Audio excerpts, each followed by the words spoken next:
everyone, welcome back to QSR Nation, your weekly source of food service marketing and business strategies for success. Here are your hosts, Josh, Beth, Tony, and Grant from the PFS Brands National Headquarters in Holt Summit, Missouri.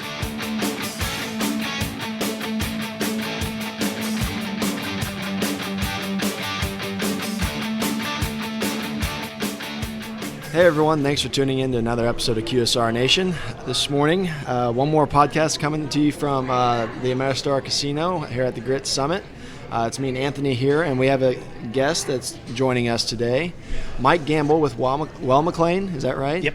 Okay, Mike, thanks for joining the podcast. Well, thanks for having me. I appreciate the opportunity. So Mike, tell us a little bit about yourself and your background. I was a contractor for about 19 years, came to work for the boiler manufacturer of Well McLean. Ended up, I was also a naval reservist, working for the U.S. Navy for the Seabees. Well, thank you for your service. I ended up in Iraq in 2003, so that was an interesting tour. But after making it back, I had to pursue a career in permanent sales. A few injuries doesn't allow you to keep after your old trade skills that I always had. So I learned to apply those trade skills into a sales role. That's great. So how long have you been in your current industry and role now? I've been with Well McLean for 19 years as well. So I've been doing this overall 38 years combined. Awesome. Wow, congratulations on that. That's a heck of a background there. So tell us a little bit about what you're doing with Well McLean and how it can benefit folks in the food service industry. Sure. I never thought about it before. I always thought of Well McLean as another boiler manufacturer who just manufactured a product who, heated schools, municipalities, churches, and major commercial applications. And, until recently, a few years back, we started getting into a different vertical market. And it turned into a whole different avenue of opportunities, of which the food industry was one of them that was really relative. Yeah, I know we talked a little bit before the podcast about how you guys have even helped with in some of the farming situation with the pasteurization process and making sure that those things are really held in check with solid equipment so that there's food safety from farm to table. Yeah, that's true. We, Denver, Colorado, I did a cow farm, and they were doing milk, and they wanted to have the pasteurization, sanitize the lines, but also provide radiant heat in the slab for the cows to walk across. In Freeport, Illinois, I went to an egg farm where they utilized our high-efficiency condensing boilers to actually heat the building, but also in the processing of the eggs. So it had a dual role, and we started finding there was more and more of these vertical markets that we could help people with. That's awesome. I know that I don't think there's so much that goes on behind the scenes that consumers usually don't even think about, which is probably good in a lot of cases, For sure. Oh, yeah.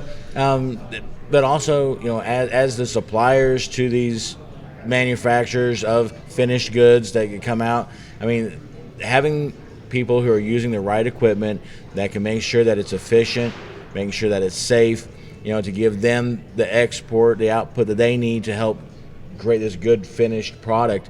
I mean, that's really, really key, and that's something you guys are doing well in this food service side. Oh, yeah, absolutely. I think one of the things that got me a little bit curious about this stuff was Brookfield Zoo actually had utilized our boiler with an indirect fired water heater for hose down, wash down, sanitary, stuff like that. And then that's what really got me thinking about this, because here's a zoo that actually was setting the precedence that actually ended me up in the food industry. And so, there's all different aspects when it comes down to this. Probably one of a different avenue was getting involved in the breweries and distilleries. Oh, our favorite subject. Absolutely. If you are partaking in libations, there's a chance that some of them locally that you have and some of the commercial companies are utilizing Well McLean products, steam boilers, low pressure steam. We don't do high pressure, we're strictly a low pressure steam. We cut our teeth. That's still utilizing our old cast iron from years ago that we started with in 1881. And we have one of 4 great cast iron foundries left in the United States today.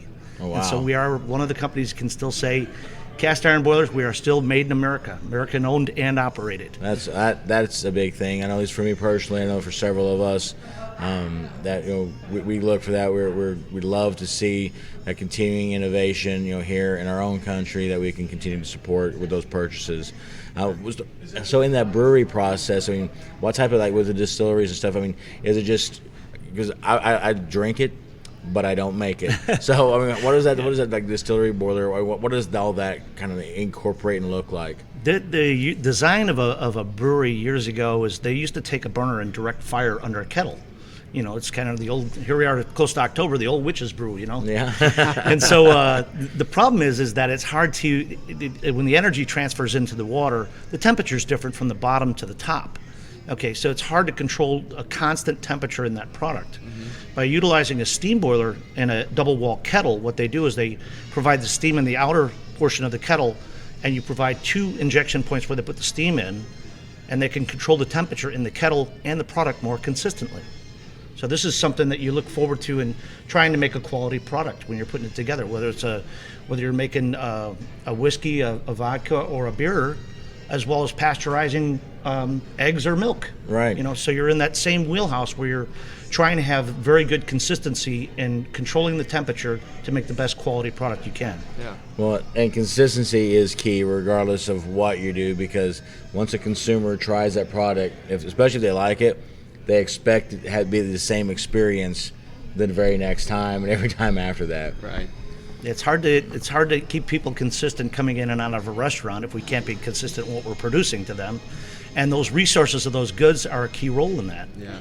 The extent of my use with cast iron has basically only been like a cast iron skillet. But I know even cast iron skillets are, well known for how well they are to be used for cooking and the purposes that they serve. You can make a great steak. You can make one meal inside of a cast iron skillet. So, but that is very interesting to hear what you're doing in your industry too. It's outside of our realm that we get to hear about every day. So. Well, yeah, and honestly, I didn't know that the cast iron was even being used in the breweries. I just figured everything was just copper, right? And stainless and things like that. Just because it would be cheaper or maybe more efficient.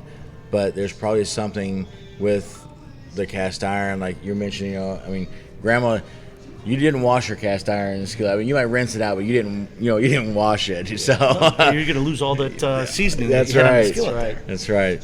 Well, Mike, we really appreciate you being able to be here with us today and everything. Where would be a great place if someone would have more information that they could reach out to you at? Sure. You could reach us at www.weil-mclain.com. That's spelled WEIL-MCLAIN.com. Awesome. Well, we'll put a link in the podcast post, and that way so folks can check it out. And if they had any questions, they just ask for Mike Gambill, right? Yeah, I'm the commercial specialist, but there's a whole team, a slew of technical support and sales staff and managers and training. It's an incredible feat of complicated structure that you're going on in so many different windows. And it takes everybody together to make it work. It really is. Everybody's an important cog in the wheel from the bottom to the top. Well, and those training aspects are so key, especially you mentioned you guys are working in the low pressure side. For folks that have ever been around boilers, those can be things that you don't want to be tampering with. You really need to know what's going on, especially in the high pressure because of the situation with the danger and the volatility that could be incorporated there. But even on the low pressure side, you got to make sure that you know what you're doing. So get an expert to help you with those things. Absolutely. We do high pressure on hot water, but we don't do high pressure on steam. We like the low pressure. It's a lot safer to work with. Absolutely. Well, again, thanks, Mike, for coming by. And from Grit Summit, this would be. But it's just two of us now. It's me and Anthony. Yeah, so Josh and Beth are off probably gambling. I think. we need to get into the last session of the day. I think Sean's finally presenting, so I guess we'll go in there and wrap this thing up. All right. You guys have a great one out there, and thanks for listening. And don't forget, follow us and subscribe to QSR Nation on iTunes, SoundCloud. All that stuff. Yeah, all the good stuff. Thank you so much. Talk have to you a next great week. one. Today's episode is brought to you by Champs Chicken. For deals, discounts, and updates, check out champschicken.com/connect.